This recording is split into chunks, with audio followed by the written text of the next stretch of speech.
So today is Saturday, February 26th, and it's the third day of the invasion of Ukraine by Russia. Now, the people in the United States do not seem to understand what is going on insofar as Russia's invasion is concerned, because they keep saying that Russia is failing, which is the weirdest comment. Russia is failing because Russia hasn't taken out the infrastructure of Ukraine, hasn't hit the electrical grid, hasn't destroyed the cell phone towers or the water supply or something like that. It's just remarkable. They keep insisting that the Russians seem to advance and then retreat whenever they meet any resistance. And it's just a failure of imagination on the part of so many American commentators that they do not seem to understand what Russia is really doing with this invasion. Because you see, the American mode of war is to go to a country and destroy everything. Destroy the electrical grid, cell towers, the water supply system, everything. Just destroy the whole thing and then roll in. That's not fighting a war. That's just mopping up the total annihilation of a country. And the United States has done this repeatedly in Afghanistan, in Iraq, in Libya, in Syria, or they semi-tried to do it in Syria. I mean, it's really kind of like a despicable way of making war, right? But what are the Russians doing? Well, see, the Russians, they don't want to destroy Ukraine. No, they don't want to destroy it at all. What they want to do is they want to capture it intact. See? And they don't want to hurt the civilians. Why would they?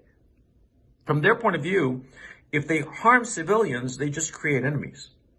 And so they want to capture Ukraine, change the political leadership of Ukraine, and install a political leadership that is sympathetic to Russia's security needs and is going to be a long-term ally. But they don't want to alienate the Ukrainian population. Because if they alienate the Ukrainian population, well, the Ukrainian population will eventually overthrow this puppet regime. And the Russians want to install a puppet regime. Let's not pretend otherwise. But they want to install a puppet regime whereby the Ukrainian citizens are more or less indifferent to it. They don't want to install a puppet regime after having made the lives of Ukrainians so miserable. So that's why they don't want to destroy Ukraine or harm the Ukrainian populace. They want to capture Ukraine intact, change the political leadership, and then let it go. Of course, because they don't want to manage Ukraine. They don't want it to be a burden on them. They don't want that long term. And so what are they doing? They are rapidly invading the whole country, and everybody concedes that they're moving very, very quickly. But they're not hitting any civilian infrastructure. They're only hitting military targets. And they are relentless in hitting the military targets, but always with a certain degree of caution. And I'll explain why in just a moment. But they're hitting military targets. They are avoiding civilian populations and civilian infrastructure. And when they go to a city or a destination, when they encounter any resistance from the Ukrainian army, any serious resistance, they stop and pull back. Because what are they doing? They are encircling. That's their whole strategy. And it's very simple. And if you look at a map, you'd realize it. What the Russians are doing is that whenever they go to a major city, like Kiev, like Kharkov, and soon enough they're going to be in Dnipro, when they get to those cities, they go up to those cities and they meet some resistance and then they pull back. And they allow their forces to start to surround it. That's the strategy they're employing in Kiev. That's the strategy that they're employing in Kharkov. They are encircling these cities. And once they've completely encircled them, what will they do? They'll wait. That's what they'll do. See, if you surround a city, all you have to do is just wait around. Eventually it'll fall, of course. And so the Russians are systematically surrounding all of the major cities. And whenever they come across a smaller town or village, They just advance and cover it and capture it and move on and continue with their advance. Whenever they meet any kind of serious resistance, they stop, pull back, and then encircle. One of the things that they want to capture intact, and people don't seem to realize this, but it's very obvious if you think about it, they are trying to capture the Ukrainian army. That's not why there hasn't been any major battles with, hundreds or thousands of casualties. It's been light skirmishes. For all intents and purposes, the Russian army is tiptoeing into Ukraine. Insofar as air power is concerned, the Russians in the first 3 hours wiped the Ukrainian skies of everything. The Russians own the Ukrainian skies. Any plane flying is Russian. But insofar as their army is concerned, this isn't World War II. This isn't a World War II where the Russian armies were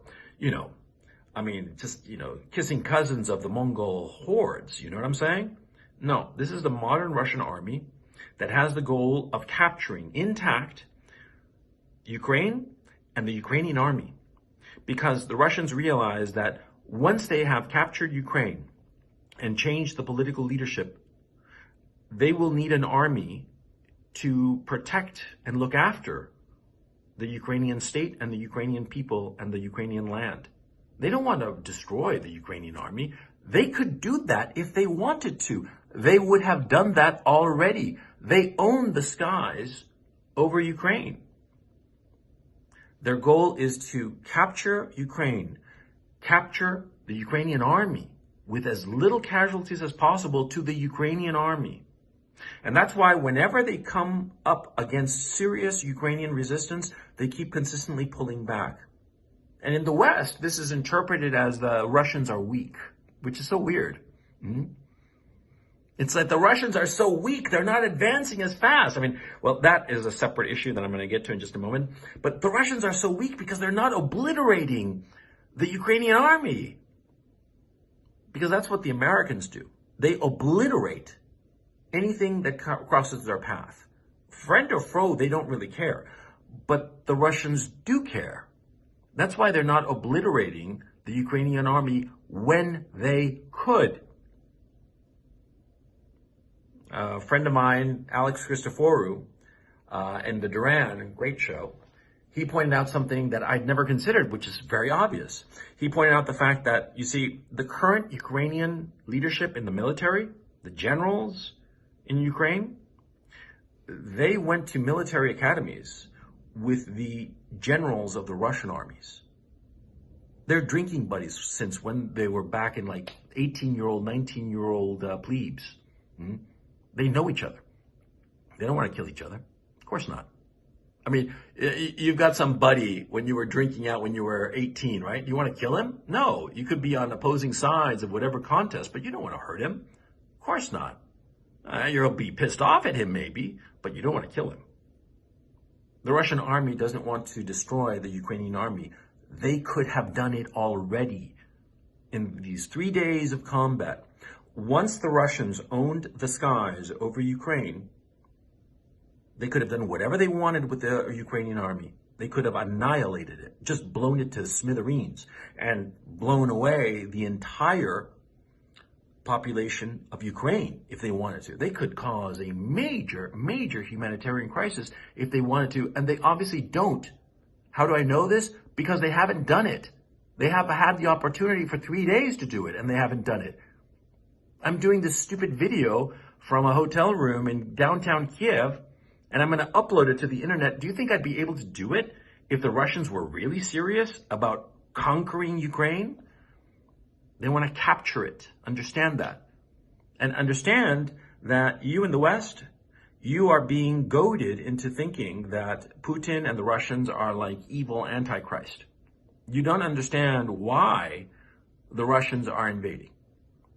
And your political leadership, Boris Johnson, Joe Biden, all these people, they don't want you to understand. Of course not. They want you to just demonize, just to take the easy way out. They want you to imagine that this is a Marvel comic book movie And that, there are white hats and black hats, good guys and bad guys. Yeah, we gotta kill the bad guys because we're the good guys. Yeah. It's so naive. The Russians don't want to harm Ukraine. They would have destroyed Ukraine if they wanted to. But they don't. They want to capture it in one piece. Now, you can say that Russia's motivations are this, that, the other. It doesn't matter. You have to look at the practical reality that is taking place now.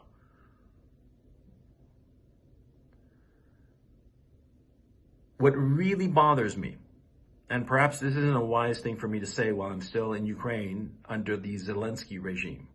What really bothers me is that the Zelensky regime has no trouble causing a humanitarian crisis. In fact, they welcome a humanitarian crisis. They would love to see dead Ukrainians.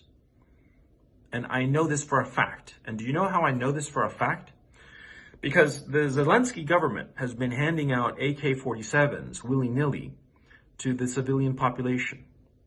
As I understand it, they've already handed out 10,000 AK-47s and munitions to match.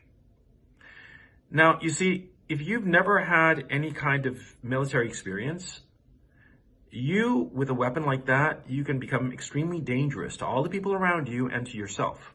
It takes training to operate a firearm. You have to know what you're doing. It's not a casual thing, okay? It's not like in the movies. It's very, very dangerous. And you can harm yourself before you harm anybody else. And the harm you can cause to others is, it's incalculable and you can't take it back. Now, the Zelensky regime is handing out these weapons, teaching people how to use Molotov cocktails, how to make Molotov cocktails and use them themselves.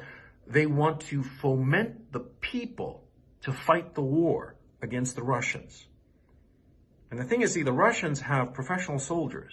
Now, these professional soldiers, they carry a weapon. They know what to do with the weapon. If they see somebody armed, be it a man in a uniform or just a civilian with an AK-47, well, they're going to shoot him, okay? And so that civilian will be dead, and that will present a great photo op, now won't it? So that Zelensky can wrangle some European country or the Americans or whomever to come in and get involved in this war and potentially escalate the situation to levels that are unimaginable. The Zelensky regime is doing something frankly evil, because it is evil to put civilians, to encourage civilians to do something that incredibly dangerous and irresponsible. The Zelensky regime has also put heavy weaponry in civilian population centers. Now, these heavy weapons, howitzers and whatnot, they're dangerous. And so the Russian army has every right and obligation to destroy such heavy weapons. But of course, when trying to destroy such weapons, it's inevitable that you're not going to quite hit the weapons when you try to aim for them. You're going to hit around the weapons. And therefore, if these weapons are in the middle of apartment complexes, you're going to have Russians shelling apartment complexes, killing innocent civilians. The Zelensky regime is putting these weapons in the middle of populated areas precisely because they want to have this happen. And I'll tell you something else that the Zelensky regime is doing. They are forcibly conscripting men between the ages of 18 and 60. They are not allowing them to leave the country, and if they try to leave the country, they are arrested and forcibly conscripted. That is, forcibly put into the Ukrainian army. Now, what has happened because of this? Well, just about every man between the ages of 18 and 60 is running away from the cities. That's why there are so many refugees. It's not that they're seriously thinking that the Russians are going to shell and destroy their apartments or their homes or whatnot. They're afraid of getting arrested and forcibly conscripted. The women and the young children and old men are having to hide these men who are between the ages of 18 and 60. And by the way, this isn't something that I heard. People that I know personally, people that I do business with, I know them. I've gone drinking with them, eating with them, doing deals with them. They've had to leave Kiev for fear of being forcibly pressed into the Ukrainian army. Middle-aged men, farts like me, who are out of shape, we're real good at some business deal, but crappy at carrying a backpack and a weapon, with no experience whatsoever in such activity. And the Ukrainian government, the Zelensky regime, is doing this. And why do you think they're doing it? Well, first of all, you don't forcibly conscript men into your army if you think that you're winning. Now, do you? Of course not. Number one. And number two, by having this forcible conscription, you scare all the men and you create, all on your own, a whole class of refugees, of people fleeing the cities. They're not afraid of the Russians. They're afraid of the Ukrainian regime that is trying to press them into service. That's what's going on. And so you see all the video images of people fleeing the city, and you in the West, you in the United States and Western Europe think, oh, they're afraid of the Russians. No, they're afraid of the Zelensky regime. But I have to say that the issue of handing out weapons to civilians who don't know how to handle them, that is the thing I find most despicable. Because they are willing to have these poor civilians who know nothing of weaponry become martyrs. Because the Russian soldiers who see some civilian with a gun, well, what do you think he's going to do? He's going to shoot him. And that innocent civilian who doesn't even know how to hold the damn weapon is going to die needlessly for nothing, for absolutely nothing. And I find that despicable. I find that truly evil. Also, the Zelensky regime can get a nice photo op. That's what's going on. And if you want to say that the message I'm saying is pro-Russian or pro-Putin, or I'm a Putin stooge or useful idiot or whatever, fine. I don't care. I mean, I don't really care your opinion, man. I don't give a fuck what you think about me. I'm telling you the truth. I'm here. I'm here in Kiev, in the downtown, waiting for the Russians to invade the damn place, So I know what I'm talking about. None of this stuff is appearing in the mainstream media now, is it? Because I'm not following the American or European mainstream media because I know it's just a pack of lies. But probably what I'm saying in this video, you haven't heard it. Well, now you're hearing it. And think a little bit, I mean, in this channel, what have I always told you, stupid motherfuckers, Think for yourself. Think.